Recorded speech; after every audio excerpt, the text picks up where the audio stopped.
Wazam Alphas!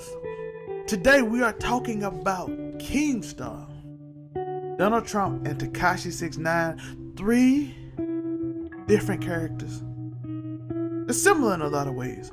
So I want to break down the similarities between these people and what makes them so powerful in the social media era. This is not a video to bash or to praise them. This is an unbiased video of things on why I perceive they have so much power online.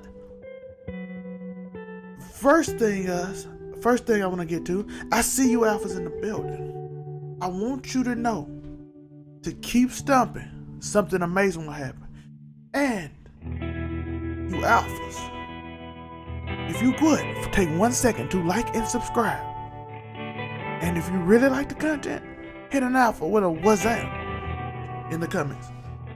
Okay, let's break it down. First, they have this notion of perceived authenticity.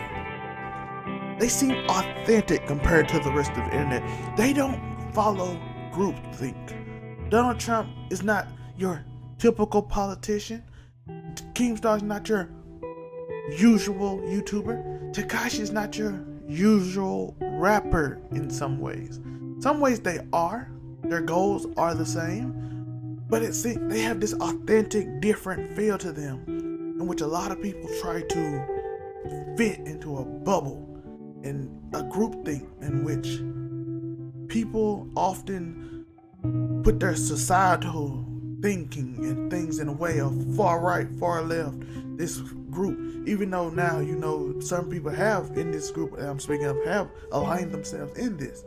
But it always seemed like this authenticity to them to offend whoever. And even when the people they like them disagree with them, they still support it because it feels authentic compared to what they deem the rest of the internet is. I'm not even saying the majority of people feel like this, but a very large portion of the world feels like this. They feel like everything is so phony and fake and not real and everything is unauthentic. I heard people even say, if these things are true, I'd rather have the truth in front of me than a fox. I'd rather have a wolf who I know is a wolf than a fox who is sly and trying to trick me. That is the first thing, the feeling of authenticity, even if they aren't authentic, even if none of these people are authentic in a way. The perceived notion that they are authentic ultimately relieves them of this duty of self and privilege that they have in a way. Where they are even perceived as not even what they are. They're celebrities just like every other celebrity. It's just they go against the norm, and people support going against the norm, whether it's far right, far left in politics, or snitching or not snitching in music, or just causing drama in drama channels, commentary channels on YouTube. The second thing is, I think it's called I call it the hero syndrome. I made this up. It's where their constant cancellation and argumentative behavior ultimately leads them to being seen as a hero who's fighting against the group, the overall groupthink. Again, the groupthink. Not saying neither one is wrong or right in this video. You can listen to my podcast, come out every Monday morning if you want to know my opinions. But this groupthink of you gotta do what we say or we against you have seemed to make them heroes because they are against what we call cancel culture. And this idea of oppression Olympics, which I'm making a video on next week on my next cell theory, the effects of oppression Olympics. This perceived notion of trendiness to do what's outside of the norm compared to what was back in the day tends to get a large group of people to support them even if they don't agree with what they're saying. They constantly gain power from people trying to be like, this is wrong, we shouldn't do this, even though I don't like him, we should still support. If you don't like it, just don't watch. So I'ma watch in case you don't. Similar things with what happened with Chick-fil-A and other instances of other businesses who are to be canceled, but never got canceled because they got more support from the cancellation. Why? Because people say people don't have to agree with you. We're gonna support this company even if we agree with you and not with them. They have the right. I call it the hero syndrome. Again, we need to come to the defense of this person who is being attacked by this mob. Right or wrong, the person that's getting attacked by a mob usually can be seen as a good guy, even if they are absolutely wrong and deceptive and everything else. So when the mob attacks, or a large group of fans, or a large group base attacks said person, whether it's Shane Dawson, KeemStar, Tekashi 6ix9ine, Donald Trump, Sean King even. This video is not just about KeemStar, Donald Trump, Tekashi. This is just the names I put. I'm just talking about this culture in general. Sean King will go in this culture also. Once you continuously try to cancel him, even if he does wrong,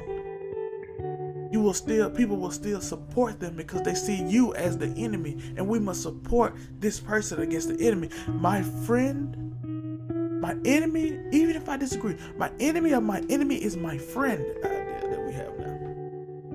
In this really politicized, angry climate we are in, that is tends to what happened. My third and final point is hate. Hate really drives them. That's probably their biggest driver. That's their claim to fame, clout.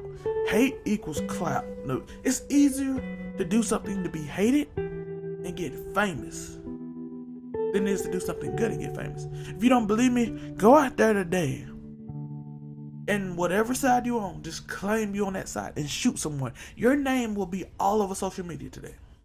You will be famous. You have clout. Might not be good clout, but you'll have clout. Or you could go out there and literally give millions of all your money to poor people. Support every poor person in this country. Just go in there and just give it. I'm just talking about just give $1 to every person you see till you have no money. That story won't make Twitter. It won't make the news. It won't even make your local news. It'll make the Saturday morning news. It'll make a news at 6 o'clock, which people really don't watch. It'll make an online story at the bottom of the page, compared to if you do a violent act, or if you do this act or that act. Those things hate drives. So they're constantly in a state of getting hate. And that hate, which leads to my second theory, back to the hero syndrome. We must protect this person because the mob is attacking them.